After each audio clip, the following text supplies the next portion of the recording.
Thank you, Mr. Speaker. It is a privilege to stand up once again in this chamber to speak to legislation before us. I was disappointed to hear that our Liberal colleagues are working to overturn the common sense amendments that our Conservatives and the Bloc passed at committee in our deliberations on Bill C-3.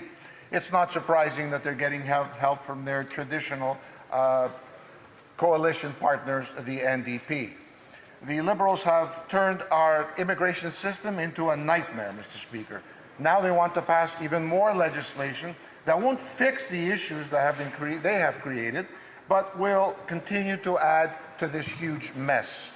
They want to potentially add thousands of new citizens without the necessary housing, health care, or jobs to support them. At committee, Conservatives put forward multiple amendments to make this lousy bill into a slightly less lousy bill.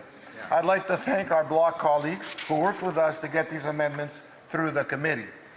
The Liberals will say they have to pass this legislation because of a lower court ruling that said the first-generation limit of citizenship by descent could go on indefinitely. What they failed to mention is that not only did they not appeal the court ruling, but they have the control as to how it is implemented through legislation they put forward. The previous Conservative government had put in place a rule that said that if somebody was going to pass down their citizenship to a child born abroad, they could only do that for one generation. And that somebody who obtained citizenship by descent had to have a substantive connection to Canada. Liberals want this substantive connection to be 3 years over the course of someone's life. The first amendment passed at committee was to harmonize the residency requirements that someone requires to obtain citizenship through naturalization with citizenship by descent. Now, Mr. Speaker, it really does not make sense to Canadians, not to my constituents, but I believe to Canadians across this great country, to bestow citizenship on someone whose parents lived here 30 years ago for a 3-year period of time, and now they haven't lived a day in the country, they know nothing about the country, potentially don't speak the language, their parents and they have not contributed to the economy of this country, they have not lived their lives here ever, to be automatically bestowed a citizenship without the checks and balances of going through, that would be inherent in going through the normal immigration streams. Conservatives propose that new citizens be required to live in Canada at least 3 of 5 years to have provisions in this bill apply to their descendants, 3 consecutive years.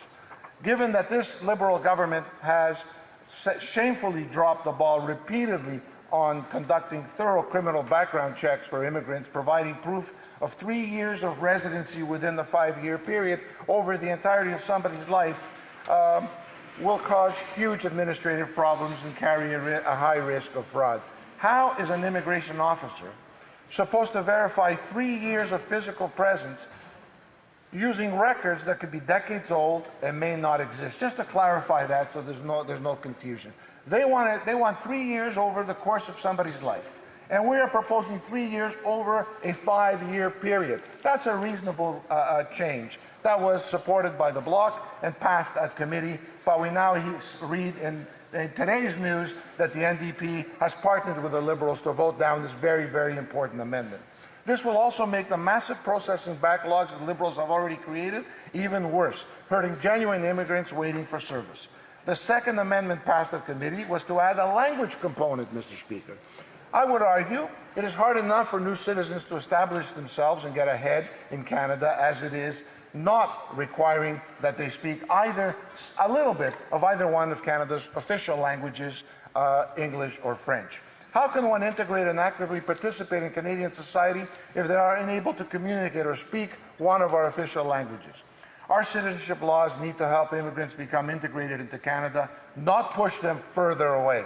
Language is part of our national identity, Mr. Speaker, and is a bond that we all share. The ability to communicate with each other cannot be understated. I'm a bit confused that the Liberals voted against this amendment because when the Liberal Minister of Citizenship and Immigration was asked at our committee, Citizenship Committee, what she believed Canadian values are, she stumbled, mumbled, and then admitted that official languages are part of our Canadian values, Mr. Speaker. Speaker. If the minister believes that English and French are part of Canadian values, why is this Liberal government not actively looking to celebrate and promote them within the bill that the very same minister brought forth to Parliament? Worse still, Mr. Speaker, the bill does not require mandatory criminal background checks, meaning citizenship could be given without full security screening. The importance of background checks cannot be understated, Mr. Speaker. Canadians expect that people that we welcome into the country are people that are law-abiding citizens like them, that they're people walking on their streets, at the community center, at the mall, everywhere around the schools are people that are law-abiding citizens. A background check would correct that issue, would address that very, very issue. Unfortunately, they say no background checks required for this stream of people that have never lived here before, that come here at the age of 30, 35, 40. They could have done whatever they want in their country. They're owed the citizenship, just give it to them. It doesn't make sense. That's not what Canadians want. Removing this requirement, which Canada has for other immigration pathways, is irresponsible, dangerous, and certainly a lot less safe. We deserve better, Mr. Speaker. Canadians deserve better. We are seeing high crime in our communities where violent attacks are taking place in once quiet and safe neighborhoods.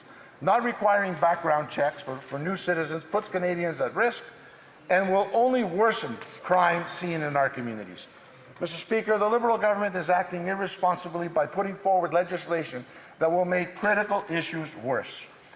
That they would work to overturn the common sense amendments that the Conservatives and the Bloc passed at committee is reckless. Mr. Speaker, the bill undermines Canadian citizenship and what it means to be a Canadian. This bill will result in new citizens with a very little, if any, connection to Canada. We will not know if they have a criminal background, if they uphold any Canadian values, and in many cases will be unable to prove with certainty that applicants were in the country for the required period of time. Records may simply not exist, let alone how difficult it would be to try to ascertain something from 30, 40, 50 years ago. Mr. Speaker, I support the section of this bill regarding to international adoptions. I have spoken at some length in this chamber about how I adopted my own children internationally. So this issue touches close to home for me. But Mr. Speaker, we are making Canadian citizenship worth less by setting the bar so low for those obtaining citizenship by descent. It's unfair to every person who worked hard, learned one of our languages, and had to pass all the necessary tests required. In closing, Mr. Speaker, the Liberal mess in immigration has worsened every crisis in our country. Housing, healthcare, and jobs. They brought in too many people too quickly without any plan. Now communities are overwhelmed. Young people can't find jobs, and newcomers are struggling to find housing and food.